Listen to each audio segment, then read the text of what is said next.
All right, all right. I am so excited to be live with you today in all the places.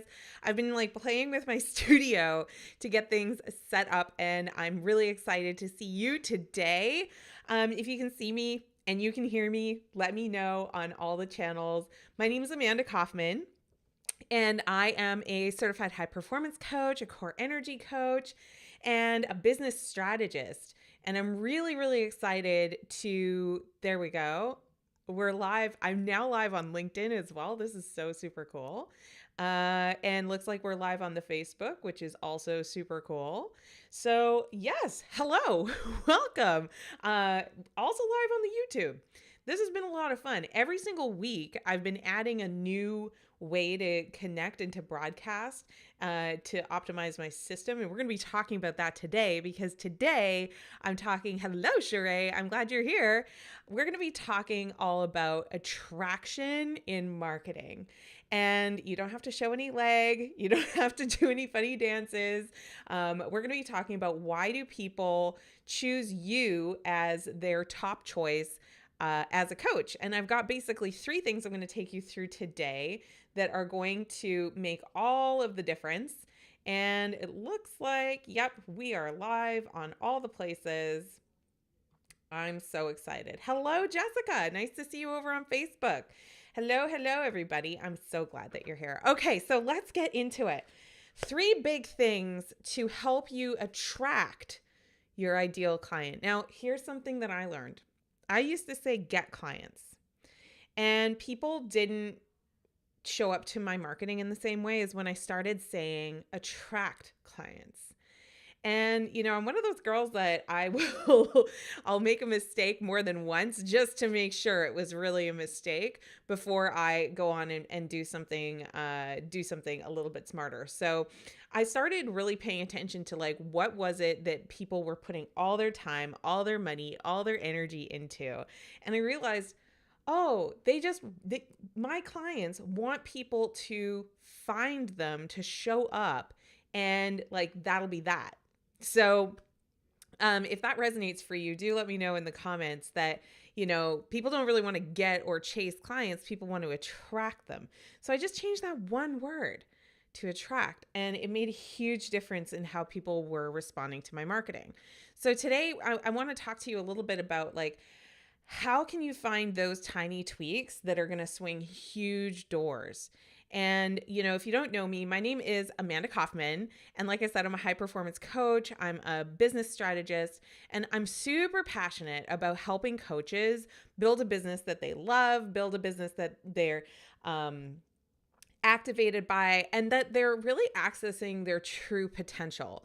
So I like to say I'm a cleverly disguised confidence coach, because a lot of coaches, kind of that thing underneath that's driving them is that they want to be more confident in selling. They want to be more confident in showing up on social media. They want to be more confident that they can really help people, especially if they're going to be charging money for it. And I'm here for all of that. So over the years, I've worked with some really incredible coaches to help them to scale their businesses. And I'm also the creator of several different programs that are designed to help with that. And by the way, I do a bunch for free as well. If you say the word social anywhere that you're watching this, then I will follow up with you with a comment on how to get our one-page social media planner. So I've created several different programs. And what made me think of the social media planner is this week, I am going to be reshooting my entire social media course. I've got a course called the Coach's Social Media Solution, very popular, but I'm going to update it this week to take into account everything that I've learned since I last shot it back in 2021. Or 20, I think it's 3 years old now. It needs an update. So I'm going to be including things like AI. I'm going to be including things like the brand voice and messaging and things that I've learned from spending over $250,000 on advertising. I'm going to talk about organic versus inorganic or paid media, and we're going to have so much fun. So if you're interested in the beta, or not a beta, sorry, the reshoot, just send me a DM. I'm on at the Amanda Kaufman, 1F1N, at the Amanda Kaufman on the Instagram. Just let me know that you're interested, and we'll be sure to book you a seat. Okay, so I I think one of the things that is going to make these three pieces of authentic attraction super important for you is that I'm not coming from this perspective of having been in business for 30 years. I'm 8 years in. And so I don't, it wasn't that long ago that I was actually brand phobic. I was like, I don't want to have a brand. It wasn't that long ago that I was super scared of being on camera or like being seen. And now I spend literal hours in front of the camera every single day in my little home studio, AKA our old spare bedroom. And it wasn't so long ago that I thought nobody really wanted coaching from me. I'll just be totally frank with you. I was so worried that I was too fat, too old, too female, too many kids, too this, too that. And I hear that from so many people, you know, that they take themselves out of the competition to win before they've ever really entered. And that was me. I mean, I spent like 8 years thinking about having a coaching business, and now I'm like 8 years into running a coaching business. And if I was to compare the two timelines, I would say get into action, do the thing, let it be messy, let's go.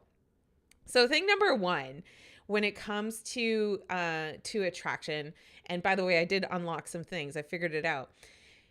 I think the first and foremost thing is lead with your value instead of the features of what you're doing.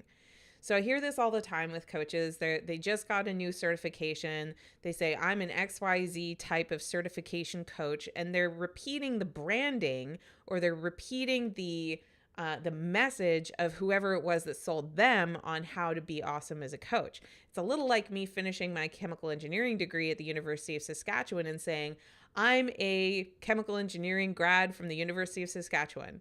Cool piece of information, doesn't really help you unless you're looking to hire students as engineers and you have an affinity for the University of Saskatchewan. The same thing kind of happens with coaches. So I was honestly reticent, you know, a little scared to coach coaches, because there's this really wild belief that coaches of coaches are just the slime of the earth.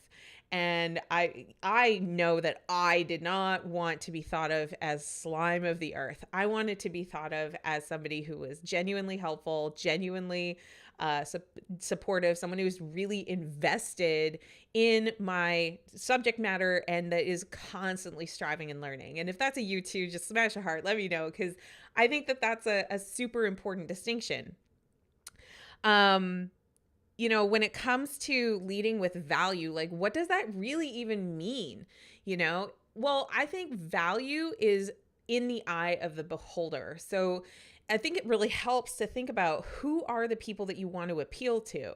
I think the reason why coaches of coaches kind of get a bad rap is because a lot of people who get into coaching love it, and just like I did, and then they're like, they look left and look right, and all of their friends are coaches. So they want a coach who's easy to access and who's like right next to them. The thing is that you don't have to coach people that are right next to you right now today. That's a good place to start, but it's not necessarily the strategy that you want to sustain with over time. So we want to lead with consistently sharing really actionable tips. So I think a lot of coaches, we talk about get clarity. And I think getting clarity is certainly a good thing, but can you make that even more actionable? Can you share like a framework or a process for how someone who has never heard get clarity before, or who has heard get clarity before about 1,000,000 times, give them a new perspective on it, give them a new way to think about it? Already, just by doing that, you're going to be building a brand that is way more authentic and way more actually helpful.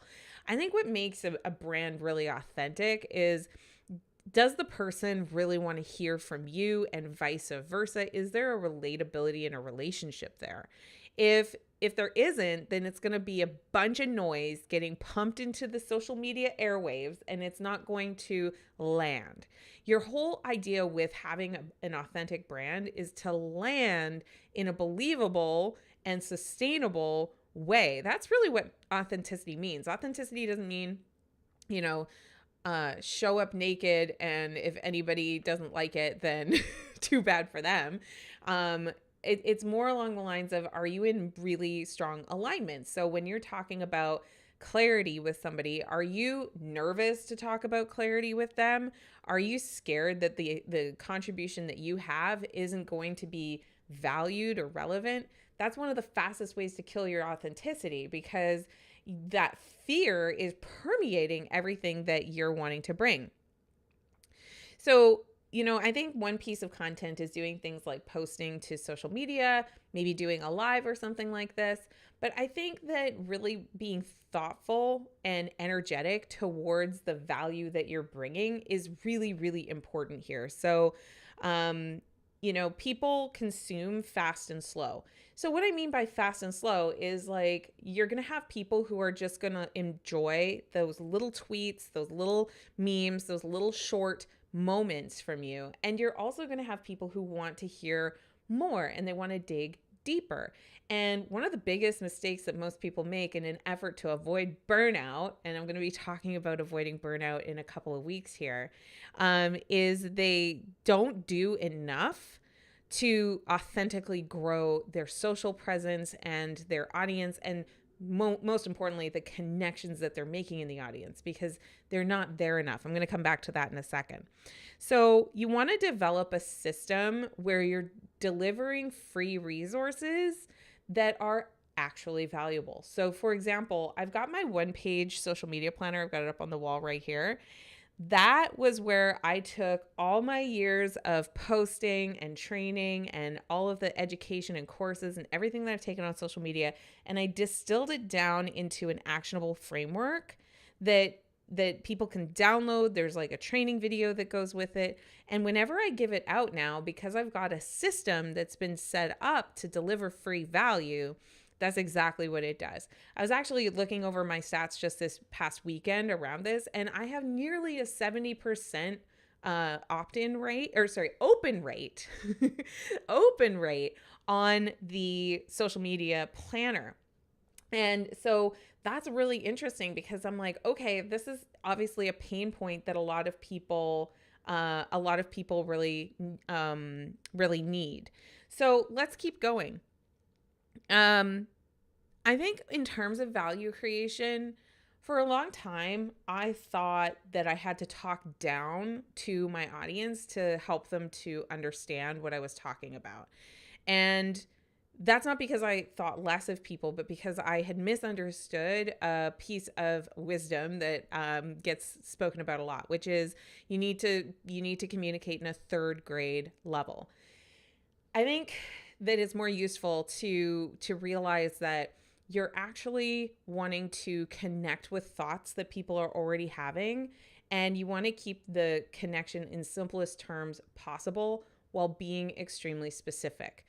And when you can do those things, and you can balance all of those things, you're going to be way, way, way better off than if you are just trying to kind of keep things too light, too high level, and unrelatable by your audience. So make sure you're leading with that value. And if you need the support, like, one of the things that I help my clients to activate is, what is their message? What is the mess that they've been through, that their message is going to be not just appealing and attractive, but easy to understand and relate to.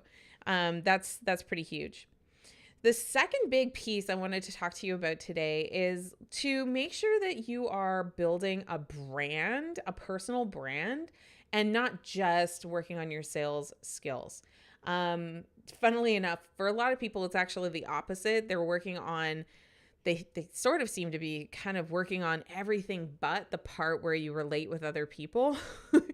So they're scared of sales. They're scared of taking a stand for who they are and what they believe. And one of the things that I promised for today's live is I wanted to kind of take you through my own mindset development, where I was absolutely terrified of judgment. When I say absolutely terrified of judgment, I mean I wouldn't turn a camera on and talk to it even if I didn't have intention to post. I mean that I wouldn't tell my friends or family what I was building with my business for fear of embarrassment, because I was thinking I had already done so much in my old career. They're going to be so disappointed with me that I'm starting another career, that I'm not very good at anything yet. They're going to just like make fun of me and it's going to be a disaster.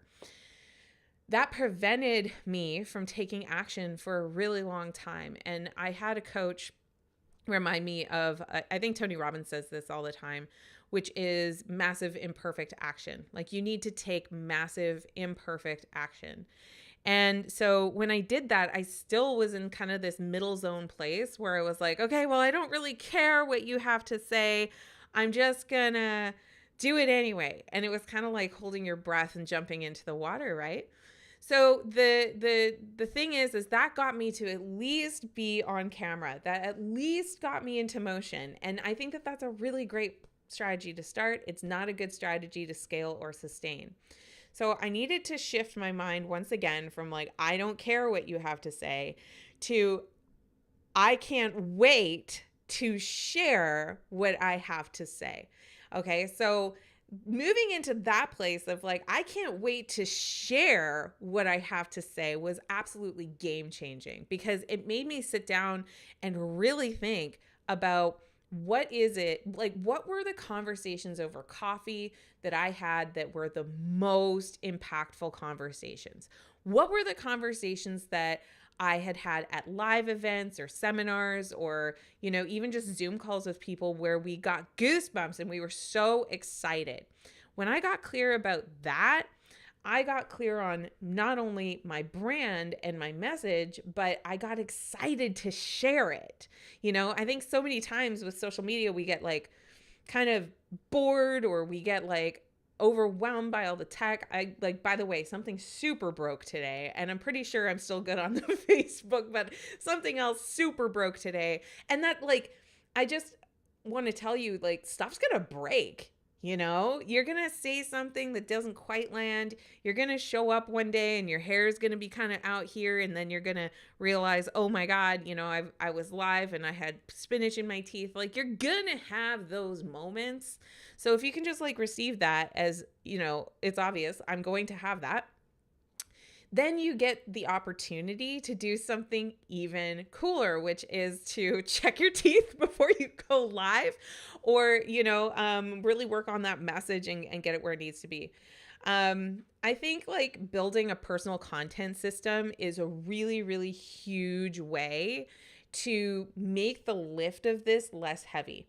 So a repository of, what are your key stories? What were your key turning moments? What were your key learning moments, right? And that'll be really good. Oh, and I see Elena has requested for coaching. By the way, if you're on the Instagram, that's the only way that I'm going to do the coaching with you, because I am managing a bunch of different live streams. But we're going to do some live coaching. So just like Elena, you can request it over on Instagram at the Amanda Kaufman. Okay. The second big piece around having your content library is make sure you're infusing your authentic message and your voice, your personal voice, that people will know that it's you speaking. Make sure you're infusing that into your systems. So I just mentioned, like, we have like a 70% open rate on our one-page social media planner. Y'all, I tried like a bunch of different lead magnets before I got to one that performs like that. And I think one of the things that I had to learn is that there's the technology piece of being of just the thing working. But you got to remember, that's your BAM. That's your bare beat minimum. We want to raise the BAM into this place where, again, you're excited, you're enthusiastic about helping people understand what you know and take action on it. I think the third piece is for sure to make sure that you are speaking in a way that people will speak back, right? So awesome. Awesome. So if you want to do the coaching, Laura, just hit the camera icon at the bottom with the plus sign, and we'll have you in queue for that. Okay, last piece. This one blew my freaking mind when I figured this one out. And, I learned this from Sam Ovens back in like 2019 or something. 2000, yeah, probably 2018, 19. And that is that repetition is one of the least celebrated and most powerful marketing methods that there is. So, like, I've been doing this live stream on Monday morning, 9 a.m. This is, I think, our third or fourth one. And, I think that we have the most attendees that we've ever had, mainly, I think, because I've been here each week and I've been improving and optimizing, like, how do I actually get this show on the road and let people know about it. I've got opportunities for improvement for sure. But the core thing is I made the commitment that 9 a.m. Central, I would be here. And I do the same thing with my Facebook. With Facebook, I'm posting multiple times daily. And again, it's for the repetition of seeing my name, seeing the message, seeing what's happening, and doing that consistently. It really adds to your credibility. I think that there's a few things you can do, and I'm going to talk about this in more detail this week in the social media solution if you happen to be joining us for the retaping. You can automate consistent content delivery, and a lot of my posting is actually organic in the sense that I'm posting it, more real time, especially things like Instagram stories. However, I have a lot of things basically in the can and ready to go. So it's really easy to just go ahead and post it. So it's no big deal. I think the second piece, and I missed this one for quite a while until I realized how much it mattered, which is track your metrics, compare. And every social media tool has this at some level of being able to look at the insights, figure out what gets the best reach, what gets the best engagement. And when you track those, you get to refine what your message actually is. And then I would say, like, having the accountability of mentorship and, maybe a really strong accountability partner. Those things are really key. I actually have a couple of people that I work with regularly. And the main thing that we're working on is just making sure we keep showing up and the rest of life doesn't crowd this out. So let's do a little bit of coaching. I'm super excited to invite to the stage. We're going to start with Elena, and then we'll go over to Laura. All right. So she's just joining now. And did you get it, Elena? I don't know if it's working. There she is. Hey, Elena.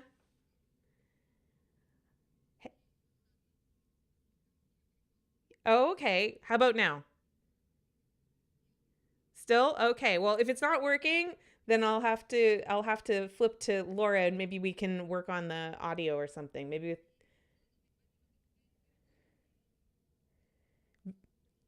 All right. Well, let's see what we can do. So Elena, why don't you just take 10 seconds and let me know what your question is?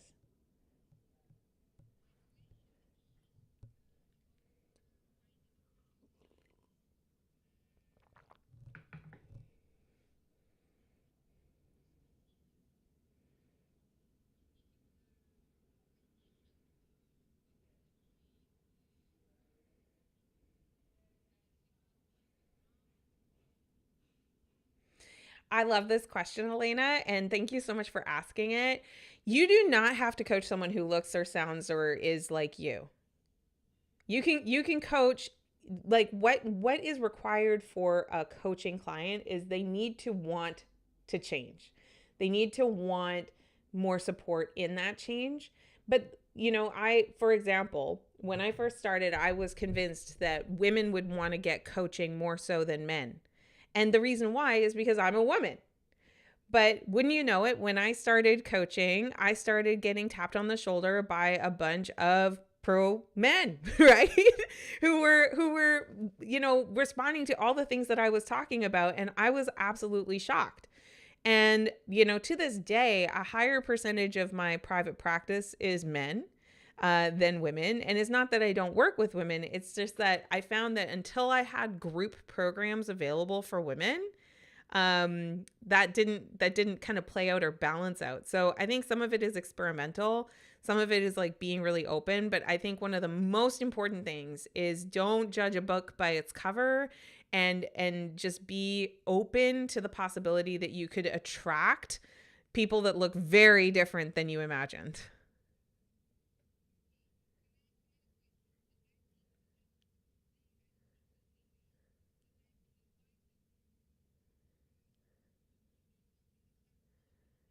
Oh, wow.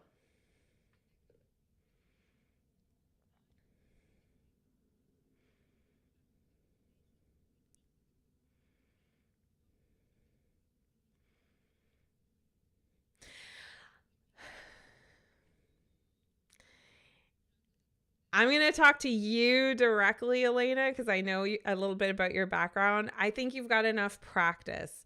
A lot of people will want to work with you for less than or cheaper than or for free. And and there might be circumstances where you do decide to barter with services versus getting paid for it.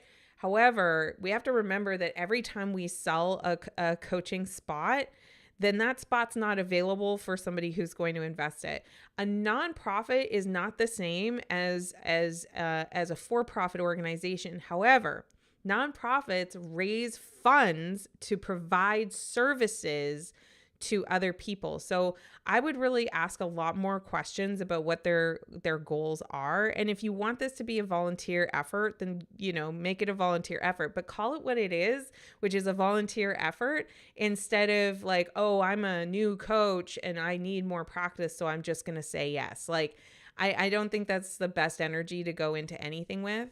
Yeah. And I've been asked plenty of times to coach for free or pick my brain or, things like that. And I have an exercise I call the giving line, where I'm really clear about, okay, I will give to this level for free, and after that level, I feel like I might be taken, or it might be incongruent with what I'm doing for other people. So it's really important, I think, as a coach to have those boundaries.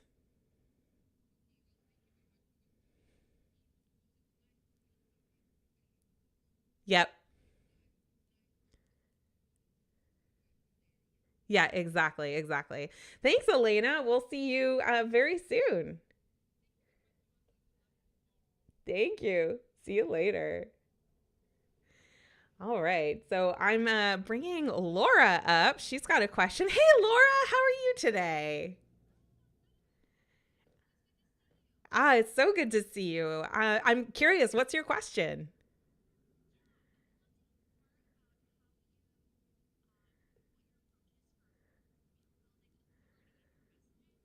Mm,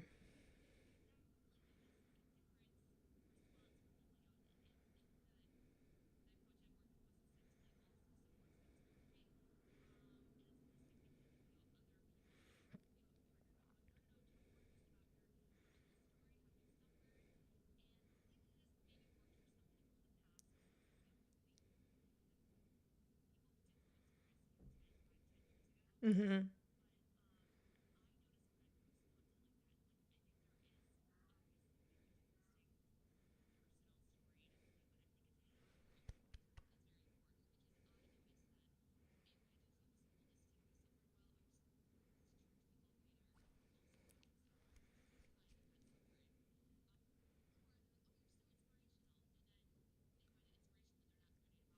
That's so good.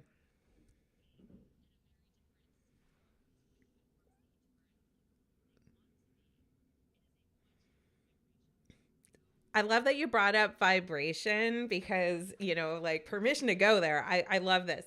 I really believe that energy attracts like energy, right? And I also believe that people show up in different facets of their energy in different circumstances. So I look at the content that I'm putting on social media and when I'm hosting live events and when I'm writing emails, they're all invitations to participate in relationship together.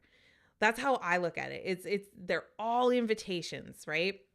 So to your point, do you want to invite the broken wing? Oh no, I identify with the suffering. Or do you want to invite the eagle who is, strong and powerful, and they want to amplify like their energy, and they want to resonate at an even higher frequency. So I think like how we can see, a lot of people talk about the algorithm, right?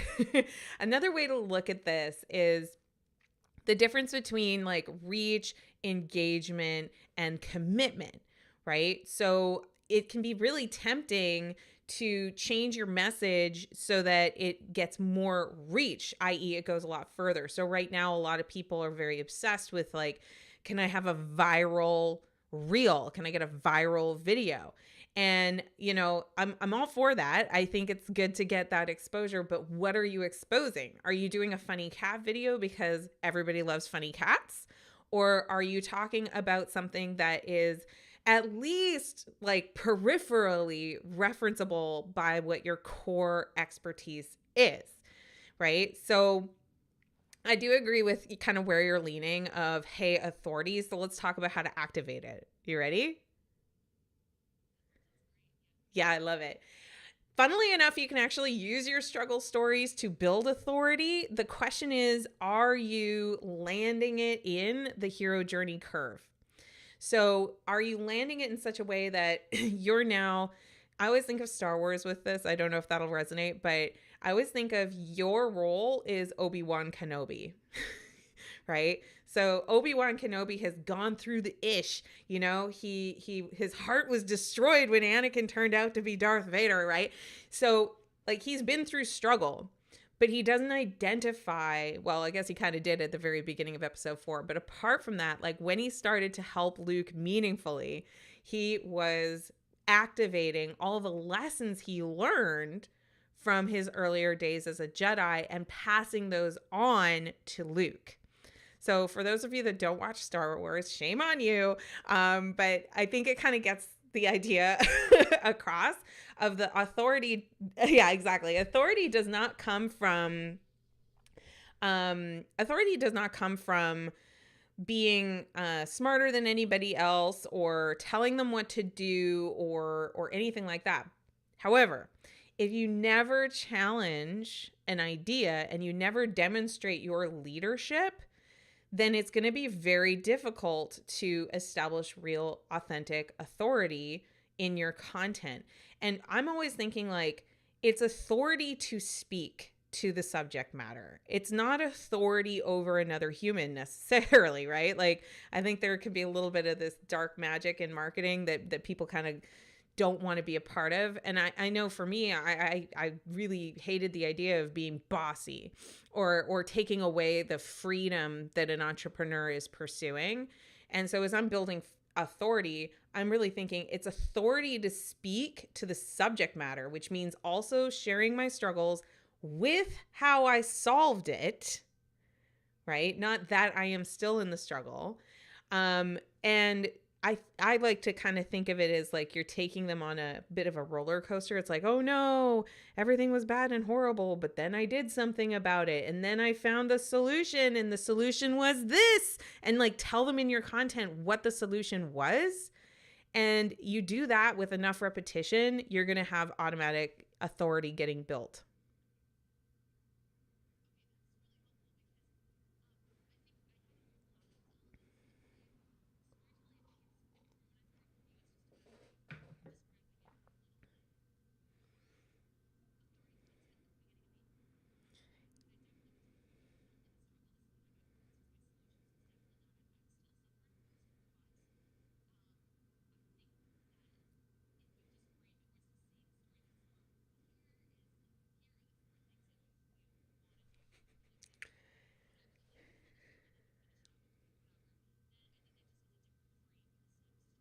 That's it.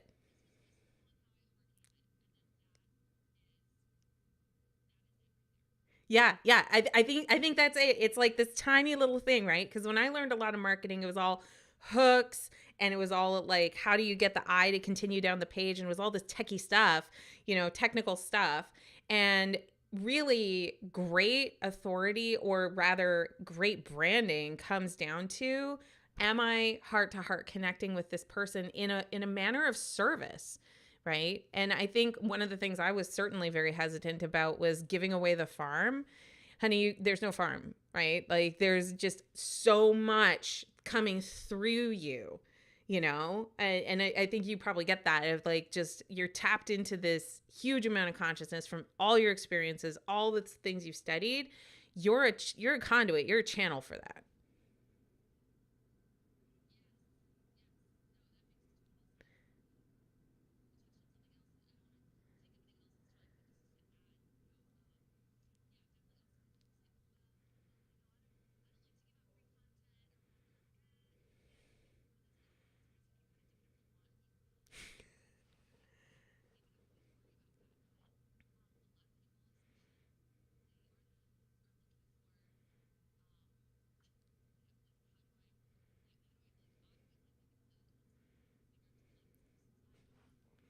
That's it.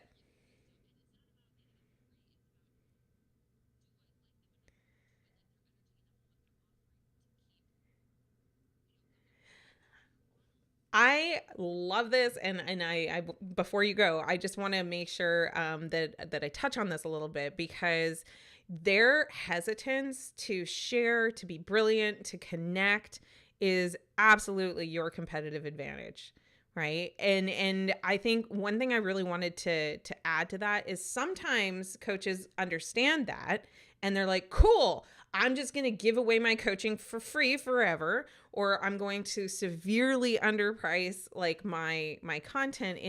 And it's really kind of more of a people pleasy energy to do that. I loved how you framed it. It's absolutely accurate. People want to see that you're real, you're legitimate, you have something to say that's valuable, and that you keep doing it, right? Because people don't want to get into a coaching relationship with a one-hit wonder. They want to know, like, what's that actual voice of the person? How do they tend to give advice, right?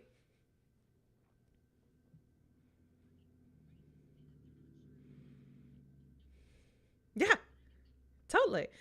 Totally, totally.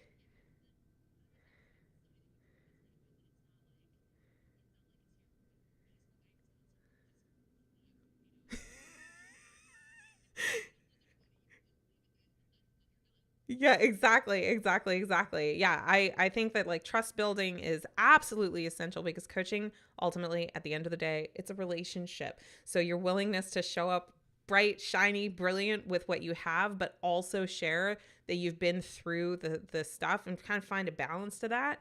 That's the sauce. Laura, thank you for joining. Awesome, awesome. My pleasure, my pleasure. We'll come back again. I love it.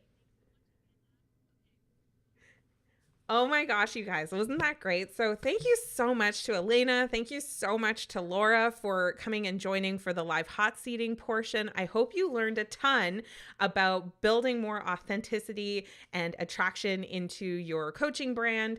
And next week, I'm going to be back at 9 a.m. Central here on whatever channel you're watching from. And I will also be available on Friday for our Friday Q&A through Instagram. Make sure you watch my stories so that you can get an opportunity to ask your burning question about growing a thriving coaching business. My name is Amanda Kaufman, and I really appreciate your time and that you were here today. Go ahead and share this with a coachy friend who wants to have more confidence on camera, who wants to have more confidence to serve with their amazing coaching skills, and we will see you very soon.